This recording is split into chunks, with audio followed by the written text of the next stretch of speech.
दोस्तों नमस्कार।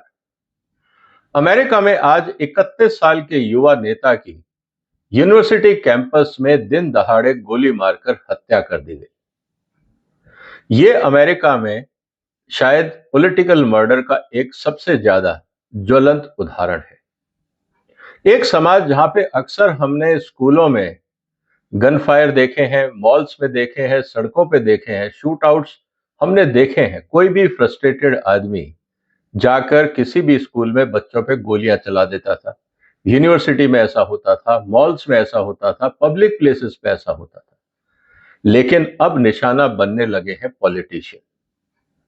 अब सवाल इस बात का है कि अमेरिका में जहां पे गन कल्चर इतना कॉमन है और अभी तक पॉलिटिशियन ये समझते थे कि वो बच गए हैं और समाज का गुस्सा उन पर नहीं निकला है, आज की घटना के बाद मुझे लगता है अमेरिका में बहुत बड़ा बदलाव आएगा। और उसका कारण क्या है और किस तरह से अमेरिका की बर्बादी शुरू हो रही है, आज हम इसकी चर्चा करें। इसलिए दोस्तों वीडियो को अंत तक देखिएगा और जिन बातों की मैं आपसे चर्चा करूं उस पर जरा आप भी विचार करिएगा कि क्या ऐसा हो रहा है या नहीं, और अगर ऐसा हो रहा है तो उसके लिए जिम्मेदार कौन है। तो निवेदन यही है कि इस चैनल को सपोर्ट करें, सब्सक्राइब करें और इस वीडियो को शेयर भी करें। दोस्तों ट्रंप जब से सत्ता में आए हैं तब से अगर हम उनकी भाषा को देखें तो वो लगातार नफरत की भाषा है। अब कहने को तो वो रिपब्लिकन पार्टी के उम्मीदवार हैं जो जीत के राष्ट्रपति बने हैं, लेकिन एक समाज अगर हम ध्यान से देखें तो डेमोक्रेट और रिपब्लिक वर्चुअली 50-50 है अमेरिका में। 1-2% के वोट से सत्ताएं बदलती रहती हैं।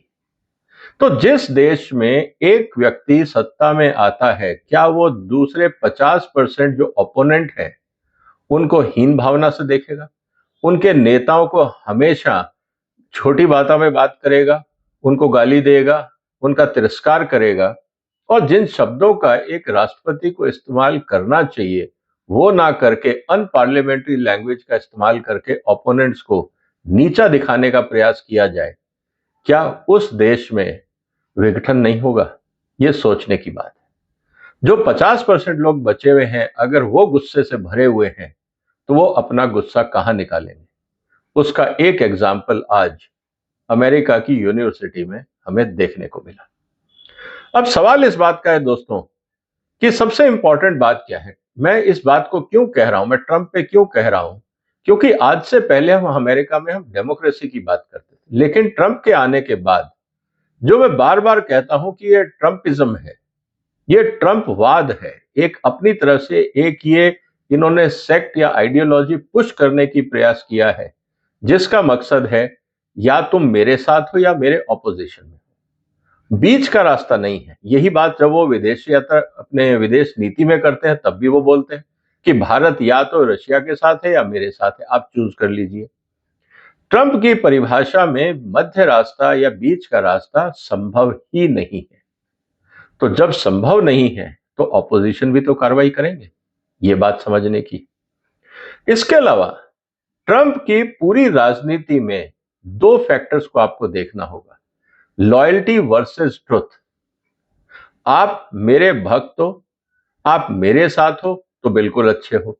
अगर आप सच बोल रहे हो और मेरे ओपोनेंट भी हो तो भी मैं आपको पसंद नहीं करूंगा, और अगर आप सच बोल रहे हो और मेरे लॉयल नहीं हो, चाहे वो मेरी पार्टी में हो, तब भी आप मुझे पसंद नहीं। ट्रंप का एकमात्र एजेंडा है लॉयल्टी, और आपने देखा होगा किस तरह से कैबिनेट मीटिंग में जो कैबिनेट मिनिस्टर्स हैं वो ट्रंप की स्तुति करते रहे। आपके कारण ये हुआ, आपके कारण वो हुआ, you are the greatest president in the history of America. चमचागिरी के अलावा कैबिनेट में और कुछ सुनने को नहीं मिला। और फिर ट्रंप का खुद ये कहना कि मुझे तो नोबेल पीस प्राइज मिलना चाहिए, मतलब खुद की प्रमोशन को लेकर और किस लेवल तक गिर सकता है आदमी, ये आपको ट्रंप के साथ देखने को मिल सकता है। दूसरी बात उन्होंने जो सबसे खराब करी है अमेरिका के लिए कि जितनी भी संस्थाएं हैं उन पे उन्होंने शक पैदा कर दिया। उन्होंने कोई निर्णय लिया संविधान के हिसाब से गलत था, कोर्ट ने उसको स्ट्राइक डाउन किया तो उन्होंने कोर्ट को भी बुरा भला कहना शुरू कर दिया कि देखिए ये कोर्ट जो है ये सही नहीं काम कर रहे हैं, ये अमेरिका के हित में नहीं है। मतलब अगर आपके हिसाब से अमेरिका में काम नहीं हो रहा है तो अमेरिका की सारी संस्थाएं, सारे कानून, सारे लोग खराब हैं।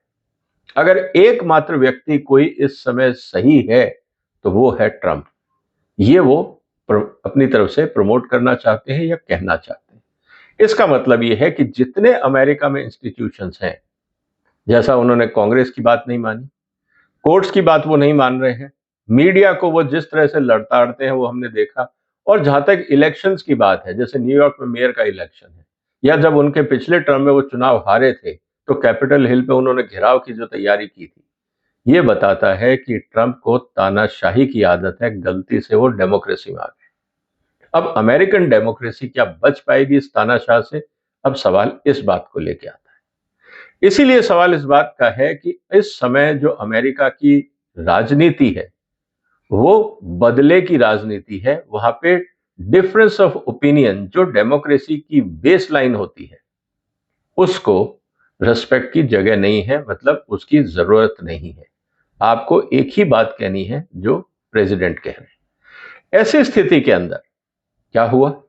हुआ ये कि जब लोगों में इतना गुस्सा हो गया कि अभी तक तो वो स्कूलों में, कॉलेजेस में, यूनिवर्सिटीज में शूट आउट होते थे, आज उन्होंने ट्रंप के जो खास लोग थे उन पे भी हथियार चलाना शुरू कर दिया और एक यंग लीडर की मौत भी हो गई।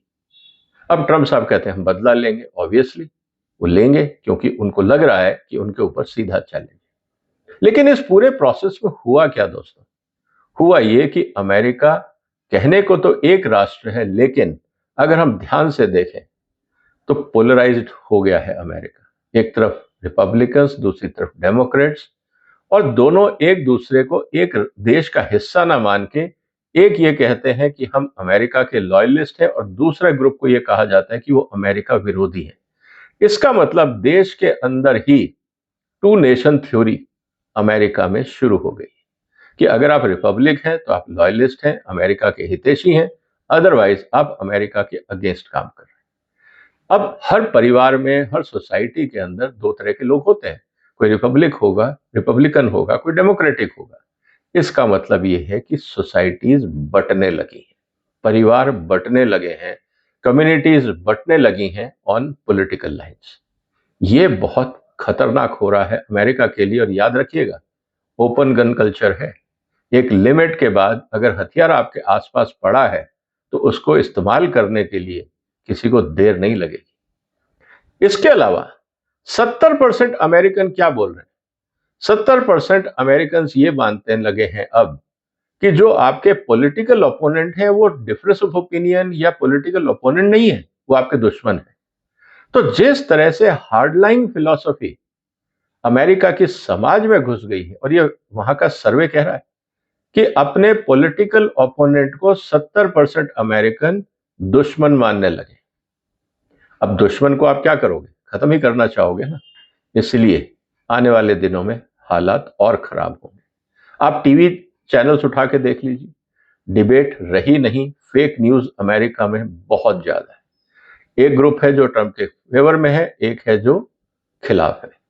जो डायलॉग का स्पेस था डेमोक्रेसी में, वो अमेरिका में बहुत तेजी से खत्म हुआ है।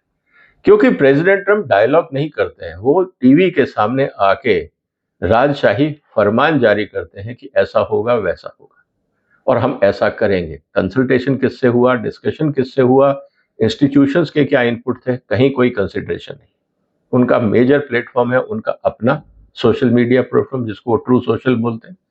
और ट्रूथ सोशल जो है वो वास्तव में ट्रुथ है या वो एक प्रोपेगेंडा मशीन है, ये आप जानते हैं। इसके अलावा जिस तरह से वहां पे इमिग्रेंट्स को लेकर अलग अलग जो राष्ट्रीयता के लोग रहते हैं, जिस तरह से उनके खिलाफ कार्रवाई की जा रही है, इससे अमेरिका में बहुत तेजी से बिखराव हो रहा है। जो अमेरिका में एक इंटेलेक्चुअल कैपिटल से जो फाइनेंशियल कैपिटल जनरेट होती थी, अब वो सोशल फ्रैक्चर्स के अंदर खत्म होती जाएगी। और सवाल अब यह आ जाएगा कि इमिग्रेशन, जेंडर, रिलीजन के नाम पे अमेरिका में कई टुकड़े होंगे। और जब टुकड़े होंगे, और आपको पता है कि जब पेशेंस नहीं है तो क्या होगा? Now it becomes a issue of life and death. अगर आप खास कम्युनिटी से हैं तो आप अमेरिका में, आपका स्वागत है, आप रह सकते हैं। और अगर आप नहीं हैं तो आपको कभी भी देश से निकाला जा सकता है। इस डर से समाज क्या तरक्की कर सकता है, ये भी सोचने वाली बात है। और अभी तक तो जो अमेरिका की इमेज थी कि भाई सुपर पावर है, वर्ल्ड पावर है, बहुत अच्छी बात थी, लेकिन जिस तरह से पिछले कुछ हफ्तों में घटनाक्रम हुए हैं, टैरिफ के लिए लेके तो लोग वैसे ही परेशान थे। अब जिस तरह से अमेरिका में पॉलिटिकल और सोशल डिवाइड हो रहा है, इससे अमेरिका की साख गिरने वाली है। कारण बहुत सिंपल है कि अमेरिकन सोसाइटी ही आज एकजुट नहीं है। इसका मतलब ये है कि इंटरनल कन्फ्लिक्ट बढ़ेंगे, इश्यूज बढ़ेंगे, इन्वेस्टमेंट नहीं आएगा, और जब इन्वेस्टमेंट नहीं आएगा तो जो अमेरिका का डेफिसिट है वो बढ़ता जाएगा, अनएम्प्लॉयमेंट बढ़ेगा, ट्रेड खत्म होगा, रुपये आउट ऑफ कंट्रोल जाएगा। तो जो ओवरऑल सोशल सिक्योरिटी और जो कंफर्ट था वो सब डिस्टेबलाइज होगा। जब डिस्टेबलाइज होगा और आपके हाथ में बंदूकें हैं तो क्या होगा, आप समझ सकते हैं।